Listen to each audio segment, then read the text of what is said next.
So later I realized the irony that I was convincing them that I did not need therapy while I was wearing a homemade superhero outfit. Anyways, I'm Mike, I'm Jim, and this is Fanboy and the Hater. a podcast about the best and worst in movies, TV, and pop culture. Jim, why aren't you in black and white? I'm not? So, Spider-Noir, how do you say that? Spider-Noir. Noir. I don't know that I've ever said it right. It's not an old R, it's a new R. Oh, Noir. Spider-Noir. So we are talking today about Spider-Noir, a 8-episode Amazon television series in kind of a Spider-Verse. What'd you think about it? I really enjoyed it. I have actually watched it twice. So I watched it right around the time it started. I was actually pleasantly surprised. I don't think it went week to week because I thought it was going to be week to week. When I looked at it, like all the episodes were available. So I think they were all immediately available. I didn't watch them all at once, but I did go through it twice, and I enjoyed it both times. How about you? Did you enjoy it? Yeah, I enjoyed it. Luckily, I had low expectations, so I wasn't fully underwhelmed, but it was good. Like, I have no real complaints about it. It probably could have been better, but I don't think it's supposed to be better. Yeah, I went into it I'm usually very critical of anything Spider-Man related, but I went into this very open-minded just to see if I would enjoy it, and I did.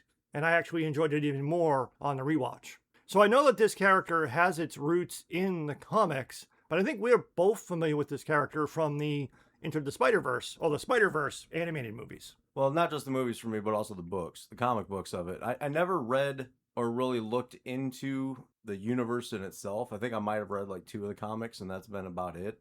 So I don't know a lot about the universe in itself, only through the multiverse, various multiversal factors of the multiverse. Would you say that you are well versed in the multiversal factors of the multiverse? I don't think I can say that. So for me, when we saw the first Spider-Verse animated movie, we both said, you know what? Nicolas Cage should probably do like his own spin-off show. And then we also said he could probably even do it live action and it would be good. And we were correct. As usual. That was where we were familiar with the character. And even in like the opening like moments of the television series, you see him swinging around and he says, someone wants to ask me what universe I'm in. And that question has always stuck with me, but this is the only one I've ever known. So it basically acknowledges like in the opening lines of the show, yeah, you probably know this character from the Spider-Verse movies, and here's a show about him. Well, it also shows that he has been part of the multiverse, because why else would they ask him what universe he's from? Exactly. So this is like after that story. Presumably, yes. Yeah. So I've got to ask this. Did you watch it in black and white or color? I first watched it in color, which I think was a mistake. Because the original character, the character that we saw in the Spider-Verse movie was in black and white. I believe the comics were also in black and white. Yes. So in hindsight, I really wished that I watched it in black and white first and then saw how the color version was different. Mm-hmm. I accidentally or on purpose, I don't know how I did this. I started watching the first episode in color, so I just decided to keep going. Mm-hmm. I ended up watching the entire series in color. And then on the rewatch, I watched the entire series in black and white. How did you watch it?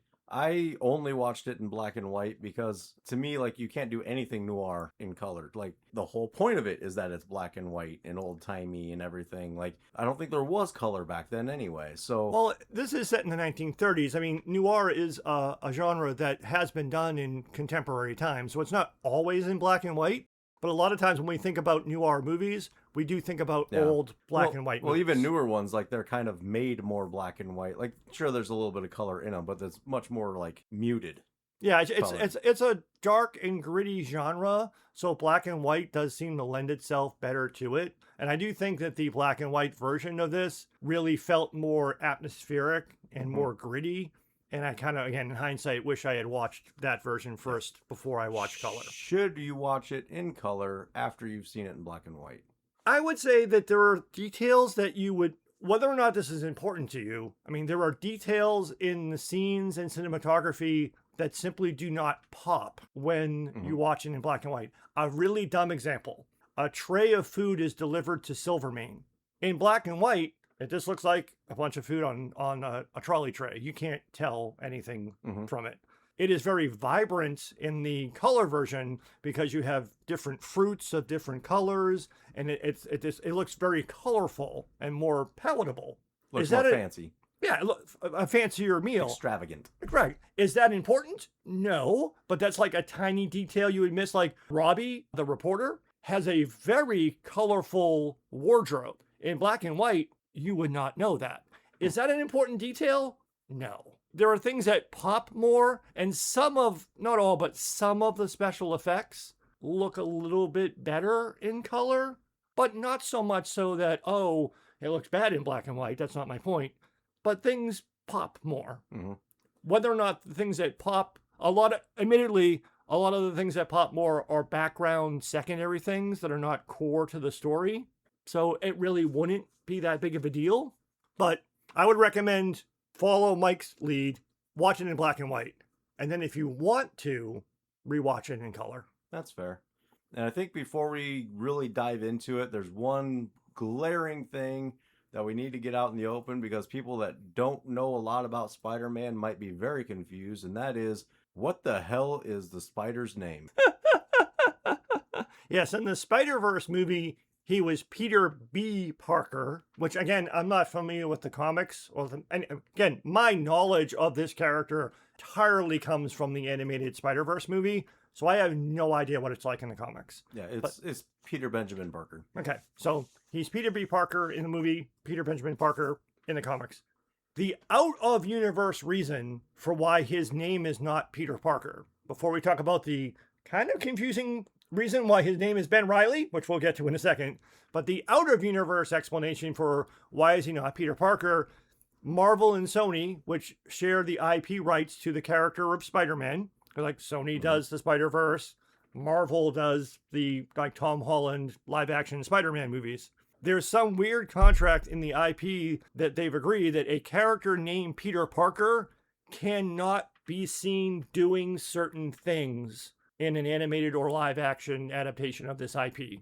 Among those are drinking, smoking, and committing certain acts of violence, especially murder or threats of murder.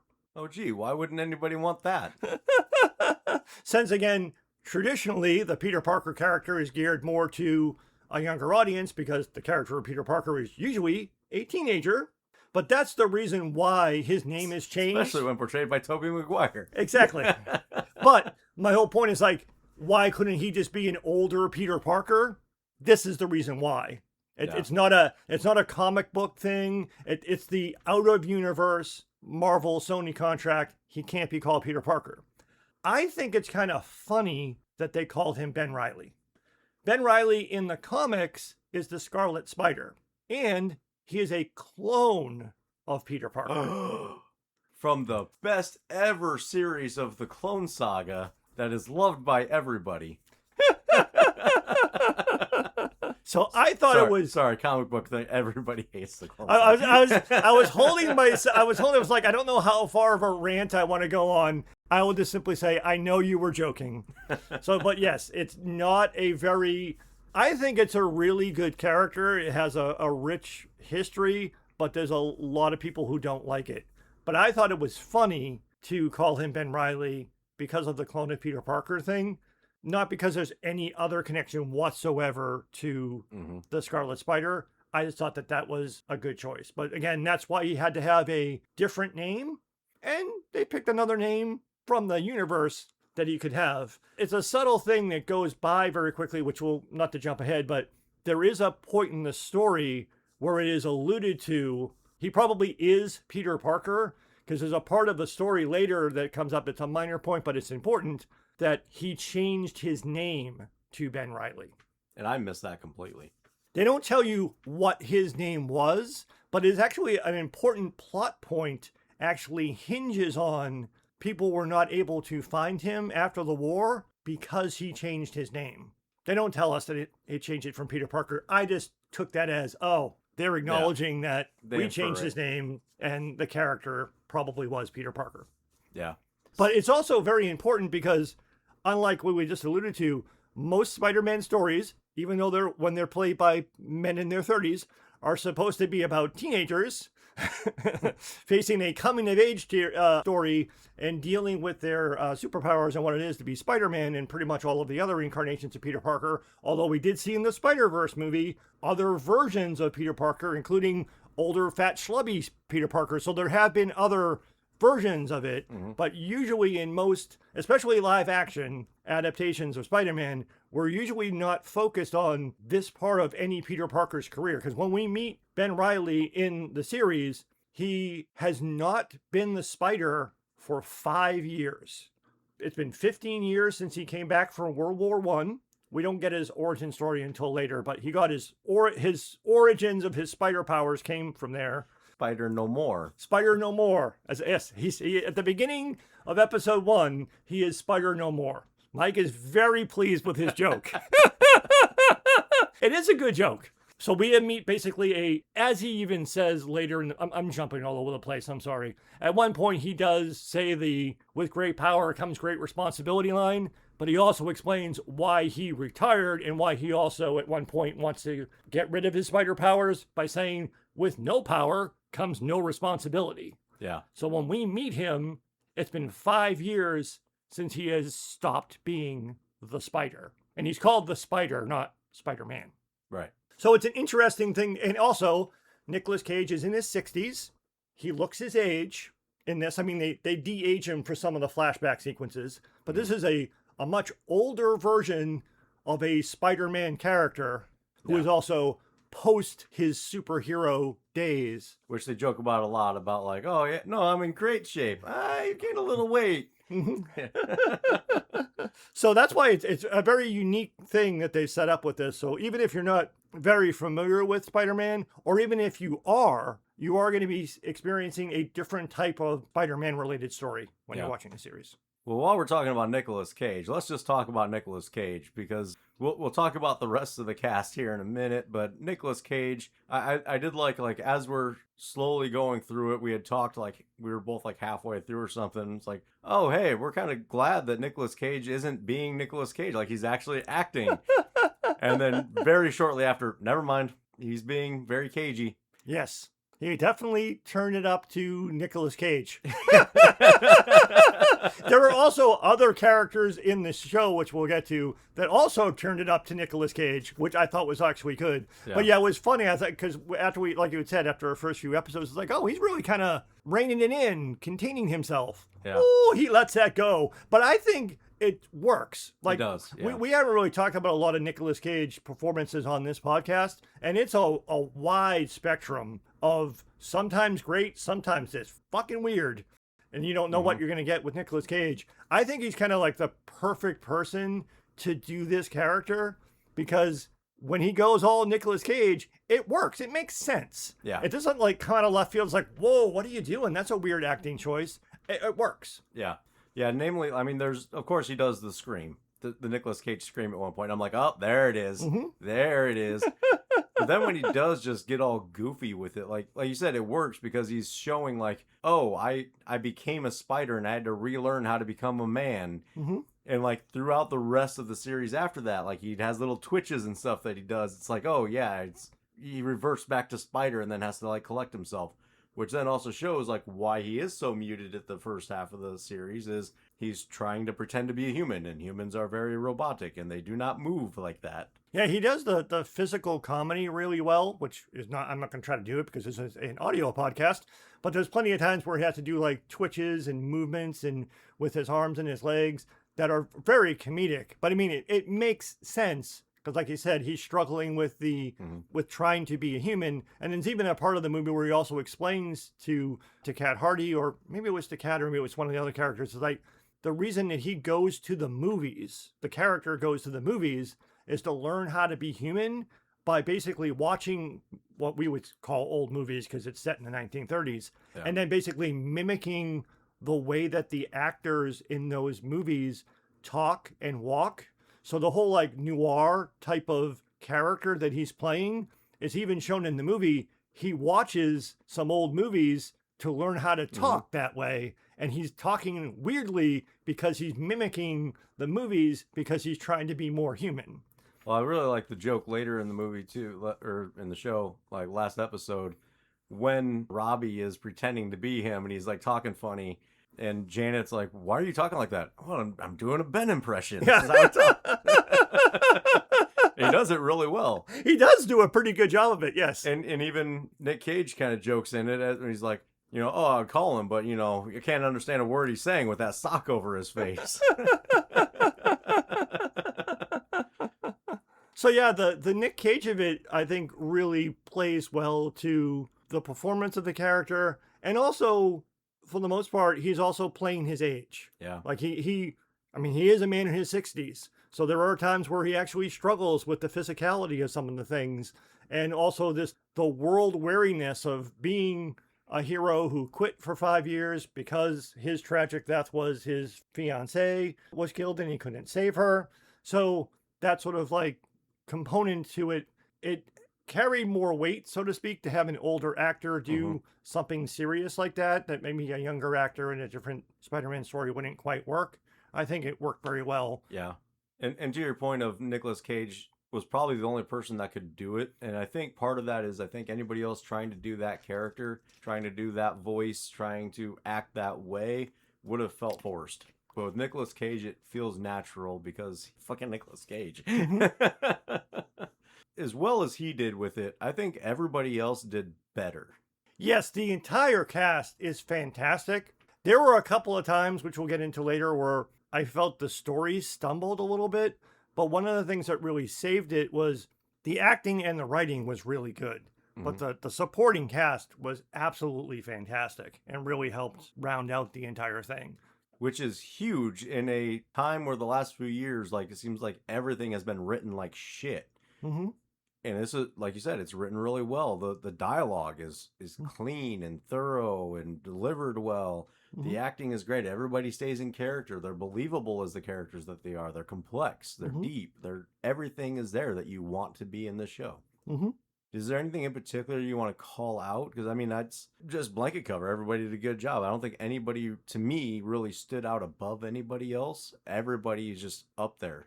Everyone did a great job. The actress who played Kat Hardy had a very nuanced character to play. And the first time through, I didn't like some parts of it, but I liked it better on the rewatch. Because she had to play the woman who's basically the kept girl of the Kingpin-like character, Silvermane. So she's the one at the beginning of the story. We're going to get into the difference between the detective parts and the superhero parts, but we find out that she was basically the mastermind behind trying to bring Silvermane down. She tried to kill Silvermane. That didn't work. So then she tries to get Silvermane arrested by the police.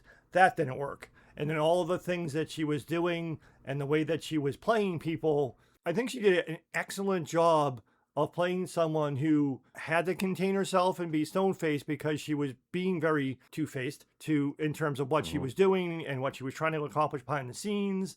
And then she was also being somewhat manipulative of Ben. Like, at first, I didn't really like the romance thing between Ben and Kat. And then it worked better for me on the rewatch because it was more the Flint and Kat relationship was the real relationship, which was more believable.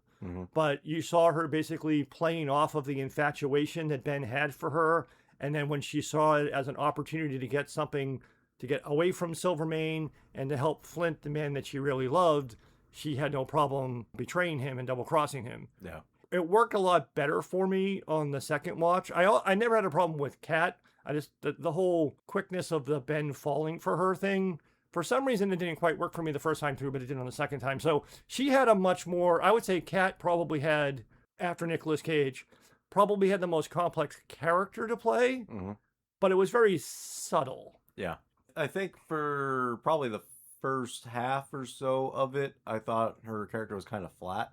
But then, like, when you realize why later, it all made sense. Like, oh, okay, that's fantastic. She played that really well then. So, yeah, like I said, I don't really have specific call-outs for it, unfortunately. Like, I would love to be able to call some... I guess there was, Megawatt.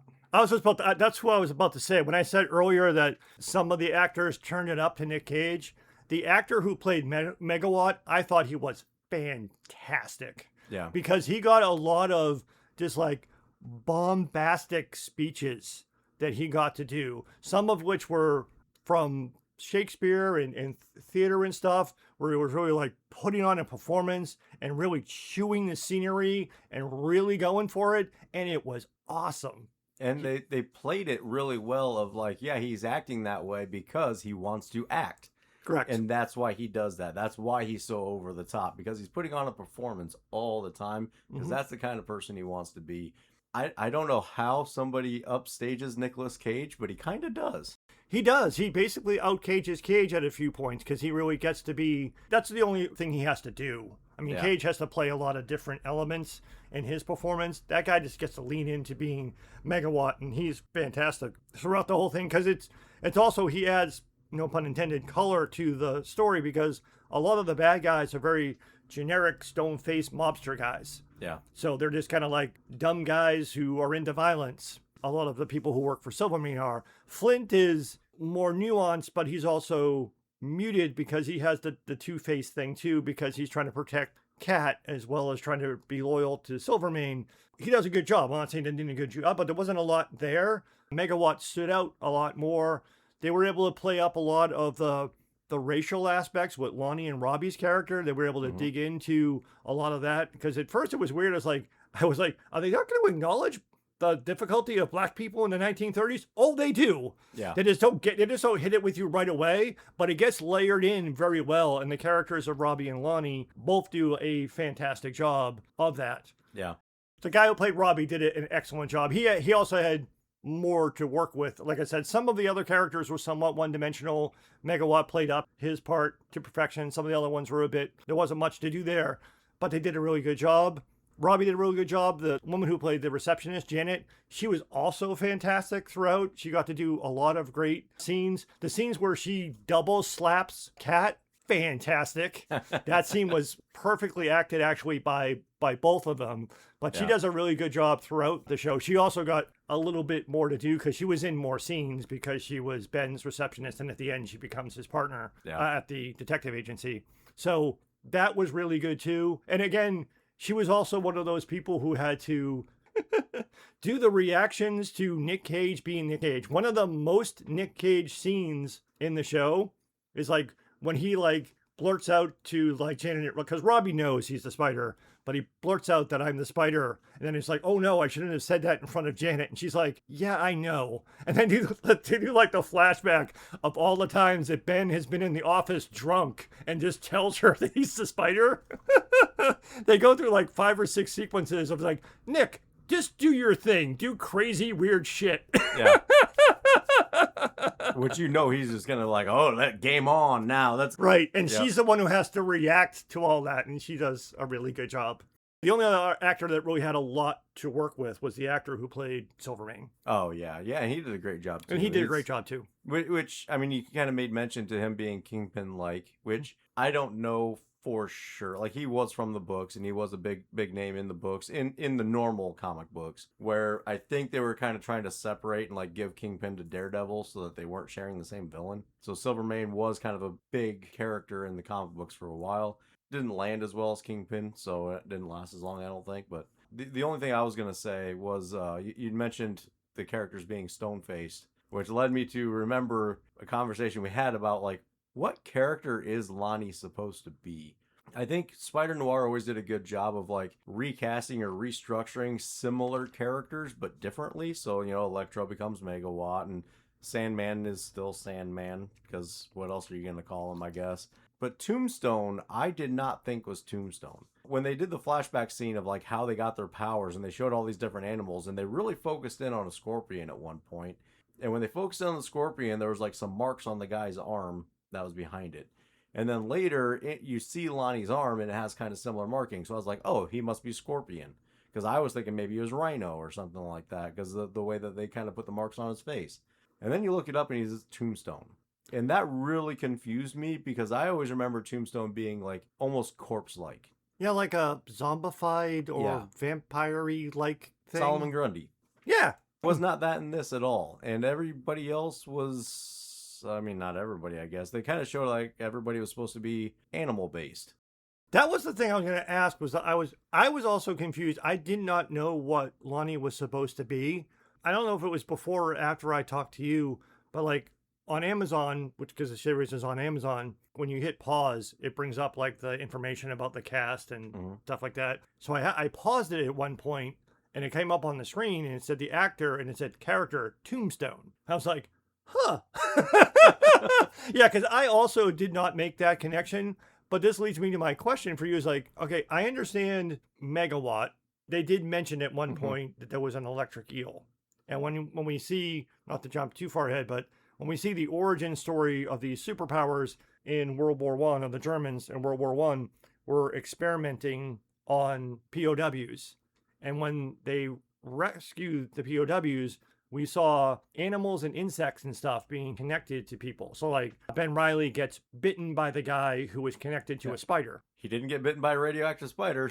He got bitten by a radioactive spider person. Right. But that was a spider, but there was a spider in the mason jar next to that guy. Yeah. And then we Well, and the guy was like half spider. The guy was half spider. And then was also mentioned that there was like an electric eel. And it seemed like the other things were something like that. How does Sandman and Tombstone become Sandman and Tombstone? Yeah, I got nothing.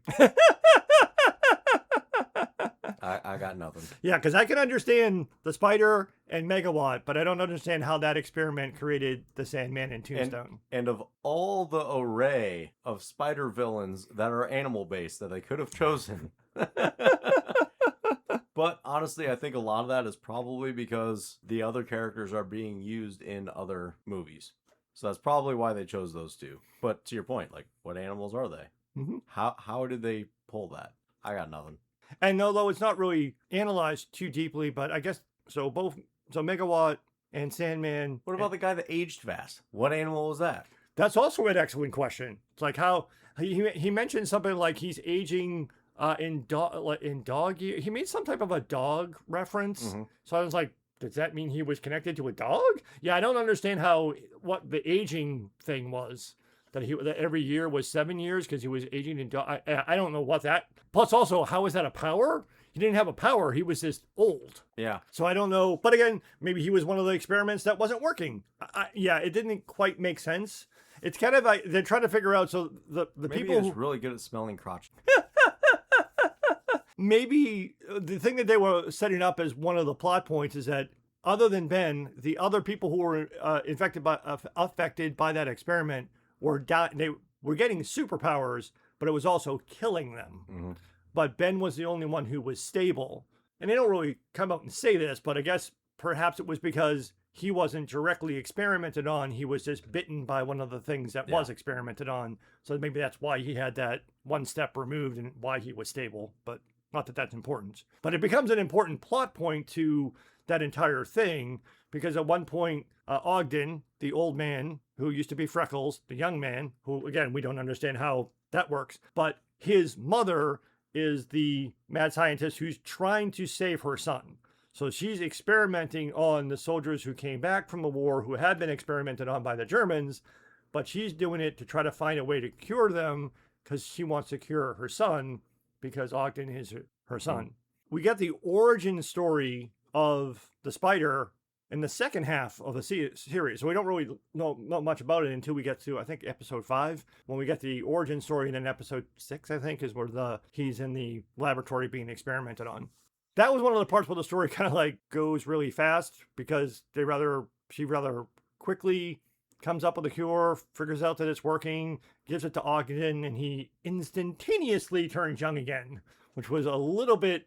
That's how that works. Because that's how that works. And then, of course, because Ben wasn't there, when he escapes, he knows to take the bottle that has the antidote in it because it says antidote. But it's one of those things that you just have to accept as, well, that's going to happen. Well, fair. That would be in the comics. That is a very comic book related thing. Before we go too much further, I have more stuff on the story, but let's talk a little bit about it's like 2 stories in one, or 2 shows in one. Which, not that they don't go back and forth and bleed together at times, but there's the detective story and then there's the hero story. Reluctant hero story. Reluctant hero story. A lot of the first half of the season focuses pretty heavily on the detective part of the story. Mhm. Not that he doesn't use his powers, but the second half becomes more about the hero stuff. Yeah. So the first half is really about, which I already babbled about earlier. It's really about the who tried to kill Silvermane, and they find out that it's a superpowered person, someone who had firepower. Where that guy got his fire powers from, I don't know. Maybe he was connected to a dragon. Could be Fire Ant. Fire ant. There you go. Maybe something. Don't think about it too closely. So we've tried to figure out who's trying to kill Silvermane and who's basically turning on Silvermane.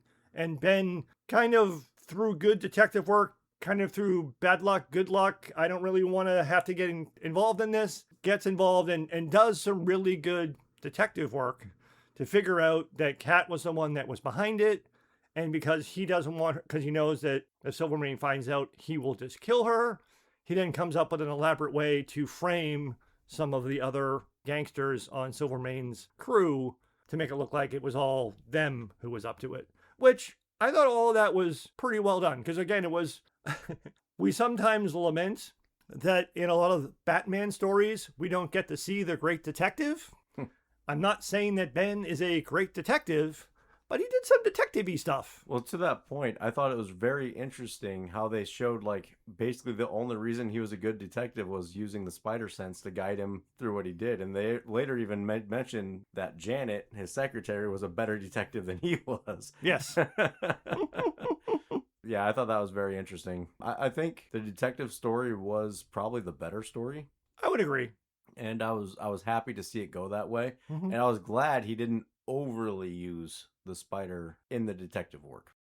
Right, because at that point he was also he was trying his best to not use his spider powers. Because one of the other parts of the conspiracy is he first finds out that Kat was meeting with the mayor, which was part of the second. So the first thing she tried to do was kill Silvermane by hiring Addison to burn his house down. When that didn't work, she went to the mayor to give the mayor information about an upcoming purchase of illegal alcohol, because the prohibition is in effect in this movie, to try to get Silvermane arrested and taken off the streets. That's how Ben kind of gets onto her and is basically trying to blackmail her with the photos, which again is going back to that sort of like moral gray area, which you wouldn't see in other Spider-Man stuff. Like, so at first Ben's like, well, I don't want to have anything to do with this. This has something to do with the mayor. I don't want to have anything to do with this. And Janet's like, well, what if we blackmail Kat? She'll give us some money. He's like, that's not a bad idea. It's not a good idea, but yeah, let's do that. It's like, not so he then basically tries to blackmail her, and then that's when Flint follows him.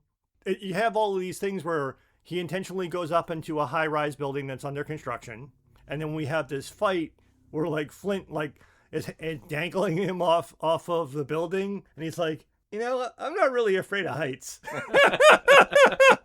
And he tries to run away. He tries to get out of the fight, and then he basically beats Flint. And then as he's walking away, Flint turns into the Sandman, and then Flint throws him off of the building. And there's this great sequence where he's falling from the building. And for a minute there, for a few seconds here, it's like, you almost see like the look on his face is like, maybe I'll just die. Maybe I'll just let myself fall. He's like, fuck. And then he starts flinging his webs and he goes back up. Yep. That was one of the few times where he very reluctantly uses his powers early on, which was one of the things that also was a little bit convenient storytelling. So like Flint has memory loss associated with his final transition into becoming Sandman, but also got hit in the head with an iron girder. Well, so he conveniently forgets that, hey, didn't I just throw this guy off the building? How's he alive? Yeah. Or how did this guy beat me up? Well, and I like how they said that too, of like, does he not remember when he turns? And she's like, well, he doesn't remember after he's gotten hit in the head with a beam. What I liked about the Reluctant Hero and how they set that up was like, anytime anything led back to Silvermane, he's like, nope, I'm out. I don't want to deal with anything with that. I don't want to get involved in that. Because he knows if he gets involved in that, he's going to have to go back to being the spider. And he only uses the spider abilities when he absolutely has to. Again, it's good. It sets it up really well. It sets up like when he does become the spider later, like it's a big deal, and you know everybody's all happy to see him. And he's like, "Man, I don't want to be doing this. I'm too old for this shit." Because even like in the beginning when he's going to get the pictures of Kat, and he has to go up to like the top floor of the hotel, and he's on the street and he looks up, and you think, oh, is he going to crawl up the side of the building? No, he walks up the fire escape. Mm-hmm. Like, he doesn't want to use his spider powers, although he does like stop the mayor from slapping her by using his webs. Yeah. So he reluctantly does stuff, or like later he like when he almost gets caught by one of the henchmen of Silvermane, he uses the web to grab his hat so that they don't see his hat while he's hiding in the closet. Yeah. So he's very, very reluctant to use it, but very convenient that Flint just doesn't remember throwing him off the building in episode 1, or how he was beaten by a guy he should easily be able to beat up. So, although that fight was really cool, because this was also one of those things about there were fight scenes that involved superpowers, and then there were just other cool fights. So he's trying to not use his spider powers. He's on the ground on his back. Flint is coming towards him, and there's a wrench, and he reaches over to grab the wrench, and Flint's like, haha, steps on his hand, and he smiles because in his other hand is a plank of wood, and he goes, bam! And he goes, thank you for going for the fake, and then he hits him in the head. So he hits him in the head with a piece of wood, and he knocks him out with that. So he didn't use his spider powers initially. He just knocked him out with a 2x4, but then he turns into Sandman, and he had no choice because he had to fight back as the spider. yeah. I was about to say something, and then you kept going, and now I lost it. That happens so often on this podcast. Oh, that's what it was. You'd mentioned something there, and it's something that really bothered me way more than it should. There are multiple times where he uses webbing to grab his hat and pulls it back to him, and then the webbing's just gone. Yes. The webbing is very conveniently absent. Yes. Plus, also, until we see the full origin story later, because again, I had no knowledge of the character from the comics or anything like that. As I was watching the first few episodes, it's like, oh, so do we have like a Tobey Maguire situation going on here? It's like, this is the 1930s. I don't think he's building web shooters. And even so, he's still wearing his web shooters. It's like, so I was confused on that. That's what it's like, oh, he must just be Tobey Maguire Spider. Yeah. And which we see later that he does. Spider Maguire. Yes. Also, too, like when he gets away from the henchman trying to bring him to Silvermane, we see him like hanging up. He's underneath the bridge, just hanging there by one arm. Yeah. It's like, yeah, he can't actually. He does also stick to walls. Well, but we get that gradual reveal. It's like, yeah, because he doesn't use the powers very much. And I like the callbacks too of like every once in a while his powers just shut off. Mm-hmm. Yeah, I don't remember them really explaining that though. No, at the end, it's at least believable because he's fucked up because he got drugged, operated on, part of his liver cut out, and then he also got shit-faced drunk. So he's just like tired and also like healing from the surgery and the medicine and the alcohol. He's just out of it. Yeah. Which they also, which I'll come back to in terms of the finale. They had to kind of like slow the story down a little bit to set up the finale. Yeah. But up until then, you don't see a lot of it. But that's because up until then, there's not a ton of. There is other spider fights, but there's not a ton of that stuff that's happening. And to me, the story itself, while good, was rather simple. Not a whole lot to it. The only thing I really have a lot to say at all about the story is that it seemed to end rather abruptly. So like when we were planning on recording this and we're talking about it, I'm like, oh, I still have like 2 or 3 more episodes left. And then I went to look and I'm like, oh, never mind. I'm on the last episode and I'm halfway through it. Mm-hmm. How are they going to wrap this up in half of an episode? Like that's where I had left off. Like I would have sworn I had at least 2 episodes left.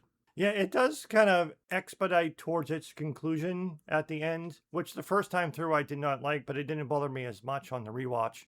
But it also was one of those things where the first 5 episodes are really strong story-wise. But once it's revealed that the origin of his powers was that POW camp in France that he helped liberate, it's like, it was one of those things like, and they even let it go by really quick, because like when Kat asked him, it's like, oh, so this is why you took the case? And he says yes. Which doesn't really, it was like, earlier on, it's like, it seemed like he should have connected the dots as like, I have superpowers, they're soldiers, they were in the war. It seemed like he should have been able to connect the dots to the story behind the first 5 episodes almost immediately. But the audience needed to be gradually walked towards that. And then that's why, like, when the whole story unfolds that Kat was behind all that stuff, it makes a lot more sense. And then he had to do detective work on that. but like the origin of the superpowers, and then especially when we see in the flashback of that photograph that they were trying to figure out who these men in this photograph are. It's like we see in the flashback, he was like standing just out of camera frame when that picture was taken. Clearly, yes, he had just become infected with the spider stuff, so he was all fucked up. But still, it seems like he should have been able to connect the dots sooner. Well, also, and none of them recognized him until it was convenient for them to recognize him. You would think if you were a POW being experimented on and almost dead, you would remember very clearly the face of the person that saved you.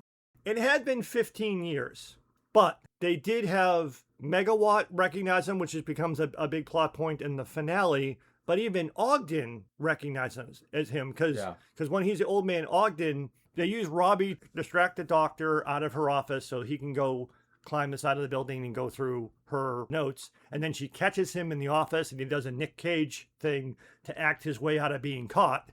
And then when he walks past Ogden, Ogden's like, I know him. He's the one who rescued me in the war. So like Ogden recognizes him immediately.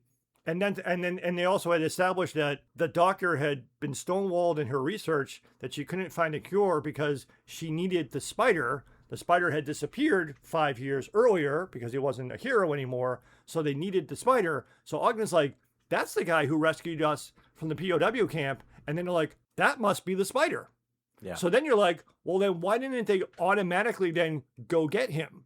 Because they didn't know who Ben Reilly was. Right.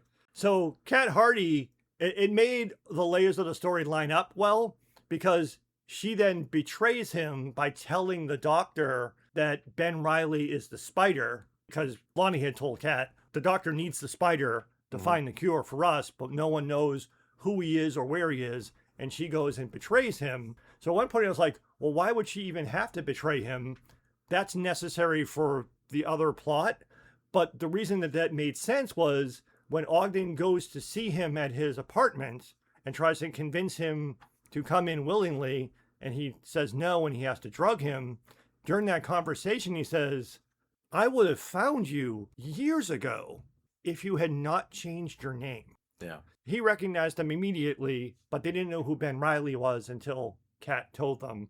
And then so it made what would have otherwise been kind of a clunky part of the story kind of all fold together nicely. Also made it a lot clearer that it was really Kat and Flint who were in love and that relationship made sense and they were just using and manipulating Ben, which was the betrayal that they needed to move the rest of the story forward. So from that point forward, things start to really accelerate. And to your point, at the end, a lot of things just happen. A bunch of stuff has to happen. And sometimes it goes fast and then also has to slow down and then go fast again. So like the very first time through, the first couple of episodes to me were a little bit bumpy. Yeah. I think on second watch, maybe it'll make more sense and work better. There might be things that I'm missing, but yeah, just right now, first watching of it, there's just a few things like that I'm like, well, that's rather convenient storytelling. I mean, every show and every movie's kind of got that to a certain point. Oh yeah, and then again, the rush against the clock because Robbie's going to print the newspaper story that's going to obviously print the address of the secret laboratory, and that's how Silvermane and them show up at the laboratory the very next morning. And then after a very minor like confrontation, then they die and get blown up and the spider gets away and they just think everybody's going to die. They don't know about. So it really gets a little bit convenient storytelling and it flushes the story forward. But then the spider goes on a bender because we have to slow the story down again until the finale. So yeah, the last couple of episodes, the first time through to me, were a lot bumpier. I don't know if I just enjoyed them more or just overlooked the story problems more on the second rewatch because I liked it. But I did notice that although it was very convenient, it all connected. Yeah, very small world. Yes, it was a very small world. But yeah, it doesn't really make sense. Ogden recognizes him immediately. They can't let, and this goes back maybe to like the story, as you're saying, is simple. They can't have Flint recognize him immediately because then Flint doesn't fight him in the beginning. They can't let Megawatt recognize him immediately because then the whole who the spider is gets pushed too fast. That's why like initially Megawatt's like, I know that guy from someplace. And it isn't until the final episode that he finally connects the dots. Yeah. Which again, going back to what we were saying before, is like, it was a pretty simple story. Seems like people should have been able to get there sooner, but Yeah. And it seems pretty well liked. I mean, Rotten Tomatoes over 90%, both critic and everybody else, us lamos. IMDb's got it as an 8. I mean, that's pretty good ratings for something like this. I think one thing, I'm kind of getting away from the storytelling aspect. Sorry if you got more that you wanted to say about the story, oh, but go ahead. I think one thing for me, for years, everybody's been talking about superhero fatigue. Yes. And I never really got superhero fatigue because I really like superheroes. I don't know that I have that, but I think I've been suffering a little more of like, I'm starting to not like things just because there's superheroes in it. So similar but different. Like, I'm not tired of superheroes. It's just not a catch-all. I'm going to enjoy it because there's superheroes in it anymore. So this was actually kind of a welcome where I don't know that I would have watched it if it wasn't a superhero that I knew, but I didn't enjoy it just because it's a superhero I knew. I'm starting to kind of go back through the MCU again, and it's hitting me very quickly. I'm like, oh, that was only really good because of what I wanted it to be. Really not as good as I remembered it being. Mm-hmm. And maybe it's from time difference. Maybe it's from seeing what they can do now. But I think a lot of it was I enjoyed it so much then because it was a superhero thing only. Mm-hmm. So I think that's another big thing that I wanted to point out on this is that it is very much enjoyable even if you don't know anything about superheroes. It's its own story, Mm-hmm. its own standalone thing. You don't need the background, you don't need to know the characters, and it's just good on its own. Yeah, and it is not. We're going to get to the somewhat underwhelming aspects of the finale in a moment, but there are some things with the superhero fatigue where you get a little bit tired of the. It happens more with characters like Superman and that just come in and just destroy everything because they're super powerful. Yeah. But some people just get tired of the answer is this: use your superpowers and everyone gets destroyed. Although he gets his ass kicked an awful lot throughout the series, but he does recover pretty well. Yeah. I mean, he takes an awful lot of electricity damage many, many times from Megawatt and bounces back from it quite a few times. And then when he goes, which is also it's kind of a funny thing. Like, Kat had a idea that he was the Spider, and because she wanted to go because she thought it was Flint, not Megawatt, who was robbing the bank. So she went on and she wanted Ben to come with her, and he's like, "Hey, that has nothing to do with me." And she was mad. And that's because as soon as she left, he got into the Spider outfit and went off and did it. And then she was there and saw, which was also one of those things too. She saw the Spider essentially dressed like Nick Cage's dresses, but instead of a suit, it's a Spider outfit. But he still has a black trench coat and a hat and the mask. It's like, that looks awfully familiar and sounds an awful lot like that guy. But then she goes back to his place and like, she lets her in and is like, what happened to your face? I walked into a door. How many times?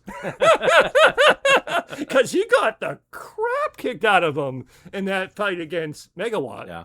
And that's, to me, what makes it very Spider-Man-y. Because that was always what Spider-Man did. Like, he got the shit kicked out of him, kept getting back up, eventually found a way to win. Right. So that's another thing that I really like about it is, like, he was trying so hard to not use his powers that he was willing to just get the shit beat out of him to use his powers as little as possible. But again, they did do a little bit too much of he kept getting the crap kicked out of him. And yeah, he was bruised and stuff. And we had the whole temporary loss of powers thing that he was dealing with at the end. It wasn't just, we're going to talk about the super power fights in the finale. Even the fight when he's in the bar getting drunk after escaping from the laboratory where he's operated on, and the other guys are basically talking shit about the Spider, and he gets mad and he goes outside and he puts on the mask and he comes back inside and he kicks their ass. It's a funny fight because he's drunk off his ass and he's going, whap, whap, whap, whap, whap, whap, whap. So he's doing like a full like Nick Cage, like crazy action stuff, but he's also like falling down, getting hit and stuff. It's like a really like drunken idiot, but he wins because this is a bunch of idiots in a bar. Yeah. So there are some like fights like that, not just him fighting a superhero thing, because until these superpower people showed up, he didn't really have to fight anyone else that was strong. And it showed that he's not like a incredibly good guy. Mm-hmm. He's just morally driven Mhm.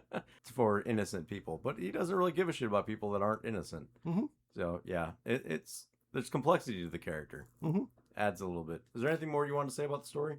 Only, I mean, we've already touched on it multiple times. It's the idea that it is a little bit different than what we've seen in other Spider-Man live action adaptations, at least. The idea of the hero struggling with not wanting to be a hero anymore and turn away from it and reluctantly coming back to it. So we spent a lot more time under the mask, so to speak, dealing with the human side of the character, which I thought made it a better overall story. And to your earlier point, if you're not really into superhero stuff, it's not so heavy on that part. It's a more believable or relatable story because it's just a guy who got powers accidentally, and And it's a detective story. it's a detective story, which Yeah. also works really well. So there's a lot of components to it. Yeah. Well, let's wrap this up into a finale with the finale. Yes. So here's where, I mean, they had to basically make him lose his powers briefly to sort of slow play. Because, like, what has to happen? There has to be a final fight between him, Sandman, and Megawatt. It has to be a weirdly conflicted fight because Flint, Sandman, is trying to get Cat away. Because even earlier, a few episodes before, Flint / Sandman figured out that Cat was the one who tried to kill Silvermane, and Ben helped her. And he says, like, I'm not going to turn either of you into Silvermane because of her, because if I tell Silvermane, he'll kill you both. This is before he finds out that he's the Spider. But you know we have to have a fight between him, Flint, and Megawatt. And then there's a question of, well, who survives and who ends up with who? We already saw the Ben-Cat relationship didn't really make much sense, but they had her betray him, so that's a thing. Then it's a question of, will her and Flint get a happy ending or not? And then what happens in the final confrontation? Obviously, the Spider has to win, but what's going to happen before that? So we have a little bit of a slow play, which is one of the other things that happens throughout the show is everyone knows that if you want to get in touch with the Spider, you go contact Ben Reilly. Just kind of like, Peter Parker always used to get those great photographs of Spider-Man. He can pass a note along. So everybody wants to get Ben Reilly because he can get a hold of the Spider. Well, didn't they make mention that he used to take pictures of the Spider? Yes. Yeah, I thought so. Yes. So he's taken to see Silvermane without his Spider outfit and without the antidote that he conveniently, which I thought again was also good in the bar scene where he's getting shit-faced. He has the antidote, and this is where he's having. They did this more than once, but one of those things is like, I don't want to be the Spider anymore. I'm going to take this antidote. And Robbie's like, why would you do that? He was like, because with no power comes no responsibility. Yeah. I don't want to do this. Hey, you should copy and paste my Spider-Noir joke into here. But then Robbie's like, if you were going to take that, man, you would have already taken it before I got here. You're not taking that. But then he's like, well, I really want to. And then they basically, when they talk it through with Jane, it's like, okay, fine. I don't want to be the Spider anymore, but I'll take this tiny little vial and make multiple injections so I can cure all of the people. I can cure Lonnie and Megawatt and Flint. And then after they're all cured, I'll use the last cure on myself because I don't want to do this anymore. Yeah. Which then, of course, leads into the first confrontation, even before the finale, when they try to save Lonnie, they try to inject him, and his skin is impenetrable. So they lose a dose there, and then Robbie has to, which was actually kind of cool, stab Lonnie in the eye. Yeah. With the needle, which again, unfortunately, like I said earlier with Ogden, Somehow doesn't blind him. Somehow doesn't blind him, but also instantaneously takes away his powers. Yeah. Which is a little bit too convenient. But again, so they let Lonnie have a happy ending. He's going to go off to Niagara Falls with his mom. He gets away. But now he has, okay, we only have 3 doses left. 1 for Megawatt, 1 for Flint, 1 for me. But he gets dragged to Silvermane without the antidote and without a Spider outfit. So then they have the confrontation there. So that's where they all basically make him make the phone call that you alluded to before, where Robbie pretends to be him on the phone and that whole exchange. But then they also come up with the whole idea. It's like, that's when Megawatt's like, that's where I know you from. France. You're the guy who saved us from the POW camp. And they're like, oh, so the thing that now everybody knows, you're actually the Spider, but he won't admit it. So he points the gun at Cat. It's like, well, Ben Riley wouldn't give a shit if I shot her, but the spider would never let me do that. So you have this whole confrontation, and then Robbie shows up dressed as the spider, which leads to a couple of funny exchanges. But then, like, Megawatt takes the antidote because they had captured Janet outside, and he injects the antidote into Robbie. And it's like, why did you do that? Oh, to see if it works. And then he electrocutes Robbie. He's like, I guess it works. So now we're down to 2.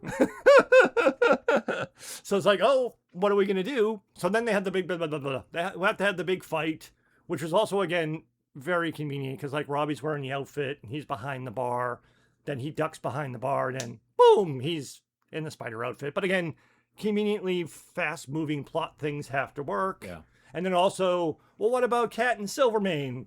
They go, Silvermane runs off and Cat follows him in like a hall of mirrors type of thing, shooting things. And of course, before that scene, there was this big speechifying that Silvermane did. There was a lot of rounds in that gun. Well, that's the other thing. There was a big speechifying thing that Cat brought up on. And I really, really thought at first that when she went to pull the trigger, they did it later with Megawatt. I thought when she went to pull the trigger, the gun would be out of bullets. Because I thought that that's what Silvermane was doing, was making her waste bullets until she was out of bullets. Yeah. And then she was going to try to shoot him, and it was just going to go click. Well, and I thought when she was going to shoot Megawatt, I thought there was going to be like one bullet left. And in the comic books with Electro, like the bullets just stop because of electromagnetism. Mm-hmm. So then they can't shoot him. So I thought they were going to do that. But nope. Click. Finally out of bullets. So it's a clean ending in terms of Silvermane gets killed by Cat, which I guess is good for the story. It's closure for the character. It's closure for the character, and then she tries to go shoot Megawatt because he just saved Flint and the gun's out of bullets, and she gets electrocuted, which then again temporarily makes Flint be on his side, but not be on his side. And then we had this extended fight, which was not really super great.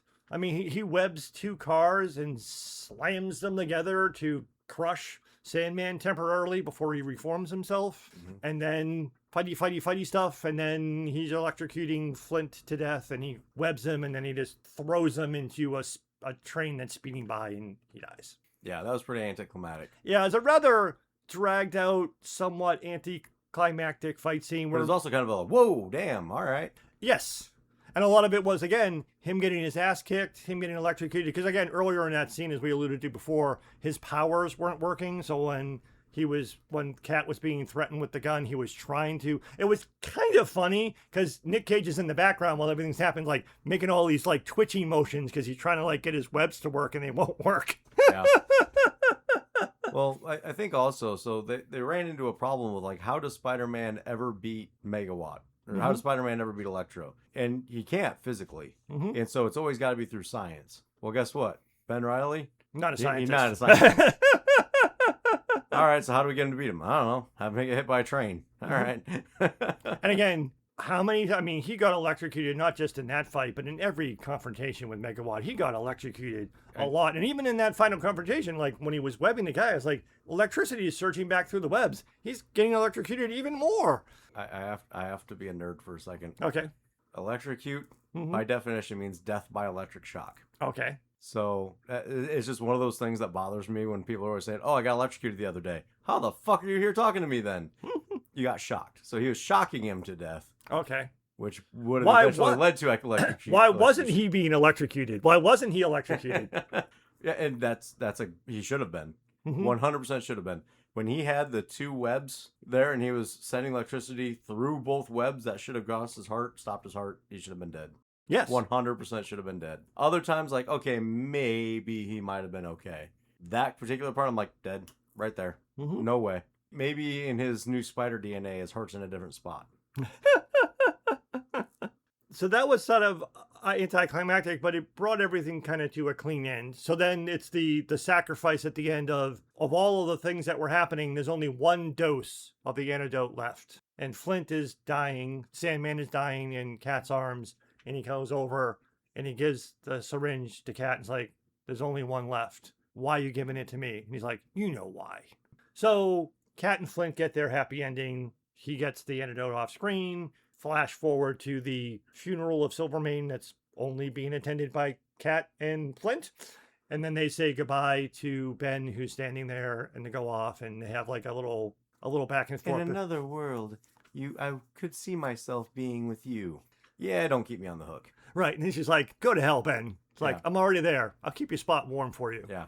Well, I thought it was good. I mean, Yeah. it was a clean break, well acted by both actors. It's like, we're gonna let Kat and Flint go off in a happy ending, knowing way too much that Ben is the Spider, but who are they gonna tell? And they have to disappear anyway because they're on the run as criminals with all of Civil Main's money, but they'll be fine. And now Ben and Janet are going to be partners at the Ben Reilly and Ruiz private detective agency, and Robbie will have a brand new newspaper in Harlem that he's going to run. Everybody gets a happy ending. Yeah. Question. Yes. Yeah. Mike, longtime listener, first time speaker. We discourage Mike from speaking on this podcast. With good reason. All right. So he cures Flint, Mm-hmm. and everything's all fantastic, peachy keen. I'll never use those words again. I promise. Before he's injected, he is missing an arm and half his face. How is curing him saving his life at that point? And how is he fully a person again after that? Shouldn't be like, wait. Let him reconstitute himself. Then I'll inject him. Mm-hmm. That bothered me. Plus, also, it's one of those things, don't think about it too much. If the cure was just derived from Ben's body, then why would the cure work on Ben? Yeah. Well, 'Cause maybe it wouldn't have. Maybe it wouldn't have. I mean, because all we saw was the magical science of they did all the testing on his blood and nothing was working. They took some samples from a biopsy of his liver and mixed it into a petri dish, and it magically fixed everything. So what they should have done is had one more vial, and the end of it, he injects himself, and he gets to go all Nick Cage spidery again and be like, yeah, nope, that didn't work. And just let him be all twitchy again. Mm-hmm. That would have been better, I think. Yeah. But again, he gets to end in a clean spot where he's still the Spider. Now Janet's going to be his partner, detective agency. Robbie's going to be. So it's set up where the story, I don't think it will, but the story could continue. Yeah, it could. Because all of the bad guys are off the board, and all of the many people who knew that Ben was the Spider are off the board. Yeah. And then it's just Ben, Janet, and Robbie at the end, and we could be on to the next adventure. You know what else could keep going but ended cleanly? That was your cue to end it. Thanks for listening to The Fanboy and the Hater. Be sure to check out our archives to listen to some of our past episodes, and stay tuned every Thursday for a brand new episode.